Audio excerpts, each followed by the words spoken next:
Hello बच्चों। तो बच्चों आज मैं बात करूंगा इस चैप्टर प्रोबेबिलिटी के बारे में, अप्लाइड मैथमेटिक्स क्लास 12th कि आपको उसकी प्रिपरेशन किस तरीके से करनी चाहिए। आपके प्री बोर्ड एग्जाम है या बोर्ड एग्जाम है, जो भी आप एग्जाम देंगे तो उसकी प्रिपरेशन आप किस तरीके से कर सकते हैं, क्या क्या चीज़ें आपको ध्यान रखनी चाहिए, किस लेवल के जो क्वेश्चंस हैं वो उसके अंदर आते हैं और कौन कौन सी एक्सरसाइज ऐसी हैं या कौन कौन से क्वेश्चंस ऐसे हैं जो यहाँ पर आपको करने ज़रूरी हैं ताकि आप अच्छी तरीके से प्रैक्टिस कर सको। तो पहले हम इसके एक बार सैम्पल पेपर पे चलते हैं।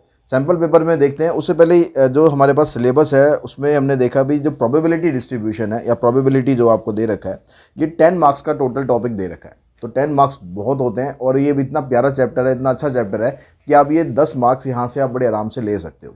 तो पहले क्वेश्चन एक बार देख लेते हैं कि किस लेवल के क्वेश्चन हैं, उसके बाद फिर चलेंगे डिस्कस करेंगे कि भाई क्या क्या आपको करना ज़रूरी है।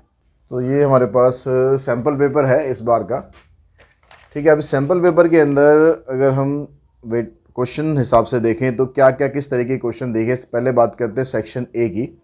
सेक्शन ए में जो आपको क्वेश्चन दिया है प्रोबेबिलिटी का, यहाँ 1 2 3 4 5 6 तक कुछ भी नहीं है, ठीक है। उसके बाद 7 8 9 भी नहीं है, 10 भी नहीं है, 11 भी नहीं है, 12 भी नहीं है, 13 भी नहीं है, 13 14 15 ये भी नहीं है, 16वां 17वां ये भी नहीं है, ये भी नहीं है। तो प्रोबेबिलिटी का आपको क्वेश्चन यहाँ पर जो असर्शन रीजन का क्वेश्चन है वहाँ पर एक क्वेश्चन आपको दे रखा है, ठीक है। अब इस क्वेश्चन के अंदर जो फार्मूला आपको दिया हुआ है, बाइनोमियल डिस्ट्रीब्यूशन का फार्मूला दिया हुआ है, तो इसमें आपसे एक असर्शन दे रखा है, उसके हिसाब से आपको उसकी रीजनिंग दे रखी है। तो आपको ये चेक करना है कि ये रीजनिंग यहाँ पर ठीक है या नहीं है, ठीक है। थोड़ा सा ज़रा हम एक्सपोजर कम कर दें, अब ठीक है। तो एक क्वेश्चन एमसीक्यू में हमारे पास है इसमें, ठीक है। उसके बाद अगर सेक्शन बी पे चलते हैं तो सेक्शन बी में 21st 22nd 23rd क्वेश्चन भी नहीं है, 24 25 और 26 भी नहीं है। 26 तो सेक्शन सी में आ गया। यहाँ पर भी आपको मैट्रिक्स का हो गया, इंटीग्रल का हो गया और उसके बाद ये भी नहीं है। तो यहाँ पर आपको क्वेश्चन दे ही नहीं रखा है प्रोबेबिलिटी का। एक क्वेश्चन आपको यहाँ पर मिलेगा, यानी एक क्वेश्चन 1 नंबर में था एमसीक्यू में, एक क्वेश्चन यहाँ 4 नंबर में है और फिर एक इसकी केस स्टडी दी हुई है। अब यहाँ पर जो क्वेश्चन है ये पॉइसन डिस्ट्रीब्यूशन से रिलेटेड क्वेश्चन आपको दे रखा है, ठीक है। यहाँ पर लिखा भी है यूजिंग द पॉइसन डिस्ट्रीब्यूशन। तो एक ये 4 नंबर का क्वेश्चन है। इसके ऑप्शन में एक क्वेश्चन आपको दे रखा है जिसमें नॉर्मल डिस्ट्रीब्यूशन है, ठीक है। यहाँ पर ये लिखा हुआ है नॉर्मली डिस्ट्रीब्यूटेड, तो इससे आपको पता चल जाएगा कि नॉर्मल डिस्ट्रीब्यूशन का क्वेश्चन है। उसके अलावा फिर हमारे पास एक क्वेश्चन मिलेगा इसमें केस स्टडी के अंदर। जो केस स्टडी आपको दे रखी है ये वाली केस स्टडी है, ठीक है। इसमें आपको प्रॉपर्टी डिस्ट्रीब्यूशन ये दे रखा है। इस तरह का क्वेश्चन हमने बहुत किए हुए हैं उसमें। तो ये आपको के की वैल्यू निकालनी है, उसके बाद फिर आपको इसके हिसाब से एक्सपेक्टेड वैल्यूज़ हैं वो बतानी है, यानी मीन भी आपको निकालना है। तो कुल मिलाकर 3 क्वेश्चन हमें यहाँ पर दे रखे हैं। एक 5 मार्क्स में दे रखी है केस स्टडी, और केस स्टडी के चांसेस इस चैप्टर से आने के पूरे हैं, ठीक है। पूरे चांसेस है केस स्टडी प्रोबेबिलिटी से आ सकती है। उसके अलावा आप जो 5 नंबर बचेंगे वो 5 नंबर का डिस्ट्रीब्यूशन ज़रूरी नहीं कि ऐसे ही होगा। 5 नंबर का डिस्ट्रीब्यूशन ऐसे भी हो सकता है कि 1 नंबर 2 में दे दिया, 1 3 में दे दिया, या फिर आपको 2 एमसीक्यू दे दिया, 1 3 नंबर में दे दिया। तो कुल मिलाकर 10 नंबर का डिस्ट्रीब्यूशन होगा, तो 10 नंबर आपको ऐसे मिलेंगे, ठीक है। अब हमारे पास जो टॉपिक्स हैं, टॉपिक्स की अगर मैं बात करूं, सबसे पहला जो टॉपिक है आपके पास एक्सरसाइज 9.1 ML अग्रवाल की और 9.2, जिसमें हम प्रोबेबिलिटी डिस्ट्रीब्यूशन पढ़ते हैं, उनका मीन वेरिएंस और स्टैंडर्ड डेविएशन निकालना सीखते हैं।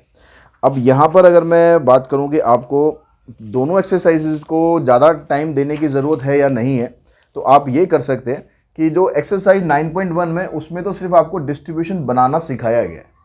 9.2 के अंदर डिस्ट्रीब्यूशन भी बनाना है और फिर वेरिएंस भी निकालना है, मीन भी निकालना है, स्टैंडर्ड डेविएशन भी निकालना है। यानी अगर आप सिर्फ 9.2 अच्छे से कर लेते हो, बहुत अच्छे तरीके से कंसेप्ट के साथ कर लेते हो, 9.1 में जो क्वेश्चंस हैं उनमें आप टाइम वेस्ट करने की बजाय आप सीधा 9.2 स्टार्ट करो। वहाँ पर आप प्रॉपर्टी डिस्ट्रीब्यूशन भी बनाओगे, मीन भी निकालोगे, वेरिएंस भी निकालोगे, स्टैंडर्ड डेविएशन भी निकालोगे। ऐसे बहुत से क्वेश्चन हैं जो 9.1 में भी होंगे और 9.2 में भी होंगे, तो वो डबल टाइम वेस्ट करने की बजाय बेटर है कि आप 9.2 पकड़ो और उसके अंदर डिस्ट्रीब्यूशन बनाना भी सीखो, मीन भी निकालना सीखो, वेरिएंस भी निकालना सीखो और स्टैंडर्ड डेविएशन भी निकालना सीखो। यानी 9.1 में आप टाइम वेस्ट मत करो। उसके बाद ऐसे ही जब 9.3 और 9.4 आता है तो 9.3 में आपको बाइनोमियल डिस्ट्रीब्यूशन का बेसिक है और 9.4 में बाइनोमियल डिस्ट्रीब्यूशन भी है, प्लस मीन भी निकालना है, वेरिएंस भी निकालना है, स्टैंडर्ड डेविएशन भी निकालना है। तो यहाँ पर भी मैं आपको ये कहूँगा कि आप 9.3 में टाइम वेस्ट मत करो, आप सीधा 9.4 उठाओ और 9.4 में आपको बाइनोमियल डिस्ट्रीब्यूशन भी निकालना आ जाएगा। उसमें मीन कैसे निकालते हैं, वेरिएंस कैसे निकालते हैं, स्टैंडर्ड डेविएशन कैसे निकालते हैं, साथ साथ आपकी इसकी भी प्रैक्टिस हो जाएगी। तो यानी यहाँ पर आप 9.1 को छोड़ सकते हो, 9.3 को भी आप छोड़ सकते हो। तो आपका प्रोबेबिलिटी डिस्ट्रीब्यूशन और बाइनोमियल डिस्ट्रीब्यूशन ये जो टॉपिक है आपका कंप्लीट हो जाएगा। और यहाँ से केस स्टडी, मेरे को लगता है कि केस स्टडी इनमें से किसी में से आनी है, ठीक है। उसके बाद आते हैं 9.5 पर, प्योरली एक्सरसाइज पॉइजन डिस्ट्रीब्यूशन के ऊपर है सारे क्वेश्चन। मतलब इसमें कोई भी क्वेश्चन ऐसा नहीं है कि भाई पॉइजन डिस्ट्रीब्यूशन से हटकर कुछ हो, सब क्वेश्चन है। तो कुछ आप इसमें से मतलब अगर सिलेक्टेड आप मेरे ख्याल 20 के आसपास क्वेश्चन है, अगर आप 10-15 क्वेश्चन भी कर लेते हो पॉइजन डिस्ट्रीब्यूशन बड़े आराम से आप समझ लोगे। एग्जाम्पल्स इसके ज़रूर करना, एग्जाम्पल बड़े अच्छे एग्जाम्पल दे रखे हैं इसमें, क्योंकि कुछ एग्जाम्पल CBSE हैंडबुक से भी उठा रखे, तो एग्जाम्पल्स इसके ज़रूर करना, ठीक है। बहुत बढ़िया एग्जाम्पल इसके दे रखे, इनके एग्जाम्पल्स आप छोड़ सकते हो फिर भी, ठीक है, लेकिन इसके एग्जाम्पल आप ज़रूर करना। 9.6 में नॉर्मल डिस्ट्रीब्यूशन करना है आपको, नॉर्मल डिस्ट्रीब्यूशन के साथ साथ मीन, वेरिएंस, स्टैंडर्ड डेविएशन कैसे निकालना है, ये सब आप कर सकते हो। जब आप नॉर्मल डिस्ट्रीब्यूशन करते हो तो कुछ फार्मूलाज आपको, थोड़े अजीब से फार्मूलाज आपको देखने को मिलते हैं, जहाँ पर आप डेंसिटी फंक्शन आप निकालते हो, स्टैंडर्ड नॉर्मल डिस्ट्रीब्यूशन निकालते हो, वो फार्मूलाज आपको ज़रूर पढ़ लेने हैं, ठीक है। वो फार्मूलाज में क्या होता है और कब प्रोबेबिलिटी उसकी F इन्फिनिटी की प्रोबेबिलिटी 1 होती है और F0 की प्रोबेबिलिटी 0.5 होती है। तो छोटे छोटे मैंने आपको जो बता रखे हैं ये सब कुछ आपको अच्छे से पढ़ लेना है। ये MCQs में पूछे जा सकते हैं, बेशक यहाँ पर एक MCQ दिया है, लेकिन ऐसा कोई ज़रूरी नहीं है कि एक ही MCQ आएगा, एक से ज़्यादा भी आ सकते हैं। तो वो सारे जो फार्मूले हैं ना, जो जिसमें इंटीग्रेशन यूज़ हो रहा है, वो सब आपके सिर्फ MCQ के लायक हैं, आपको नॉर्मल डिस्ट्रीब्यूशन में उसका यूज़ करना नहीं है, ठीक है। मीन कैसे निकालते हैं, वेरिएंस कैसे निकालते हैं, स्टैंडर्ड डेविएशन कैसे निकालते हैं, सब कुछ आपको ये अच्छे तरीके से आना चाहिए। अब इसके आने के लिए आपको करना क्या है, अगर आपने प्रोबेबिलिटी अभी तक स्टार्ट नहीं करा है, ठीक है, या उसको एक बार दोबारा आपको समझना है, तो आप ये कर सकते हैं कि जो प्लेलिस्ट है गोल्ड क्लासेस के, इस पर आप चैनल पर जाएंगे तो ये जो आपको मिलेगी यहाँ पर चैप्टर 9 प्रोबेबिलिटी 2022-23, इसके अंदर 10 वीडियो हैं। इन 10 वीडियो के अंदर पूरी की पूरी प्रोबेबिलिटी कवर है। उसमें से भी मैं आपको ये, फिर जैसे मैंने आपको बताया 9.1 वाली एक्सरसाइज आप स्किप कर सकते हो, उसको व्यू मत देना बेशक। 9.3 वाली जो एक्सरसाइज है उसको स्किप कर सकते हो, लेकिन बाकी से जो सारा कंटेंट है उसको आप देख के समझ के इन 8 वीडियोज़ के थ्रू, यानी वो 2 वीडियोज़ छोड़ देंगे, बाकी जो 8 वीडियोज़ आपकी बचती हैं उनके थ्रू बेसिक्स वाले वीडियो जरूर करने, वो मत छोड़ना, एक्सरसाइज वाले छोड़ देना बेशक, ठीक है, लेकिन बेसिक वाले ज़रूर करना।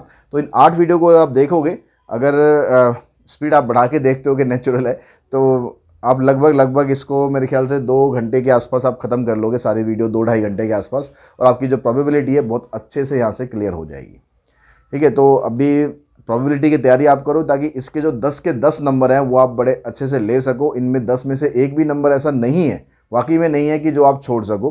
कोई ऐसा कॉम्प्लिकेटेड क्वेश्चन नहीं है इसके अंदर कि आपको उसमें छोड़ने की ज़रूरत पड़े। बड़े आराम से आप ये 10 के 10 नंबर ले सकते हो। और आई होप आपको इस वीडियो के थ्रू थोड़ा सा आइडिया लगेगा कि प्रोबेबिलिटी आपको किस तरीके से प्रिपेयर करनी है, चाहे आपके एग्जाम प्री बोर्ड के चल रहे हो या फिर बोर्ड के चल रहे हो। मैं ये चीज़ जो बता रहा हूँ ना, ये दोनों के लिए बता रहा हूँ, ये नहीं कि मैं सिर्फ प्री बोर्ड के लिए बता रहा हूँ या सिर्फ बोर्ड के लिए बता रहा हूँ। अभी अगर प्री बोर्ड चल रहे हैं तो ऐसे आप तैयारी करो, अगर बोर्ड चल रहे हैं तो उसके हिसाब से भी आप ऐसे तैयारी करोगे। प्लस जब बोर्ड एग्जाम आपके स्टार्ट होने वाले होंगे उससे कुछ टाइम पहले, मतलब जनवरी-फरवरी में हम वन शॉट्स के ऊपर भी काम करेंगे, तो उसके अंदर मैं और आपको डिटेल में सारी चीज़ें बता ही दूंगा। लेकिन तब तक, जब तक वन शॉट्स नहीं आते हैं, तब तक आप इनसे आप प्रिपेयर कर सकते हैं। तो आज की इस वीडियो में इतना ही। Thanks to all of you.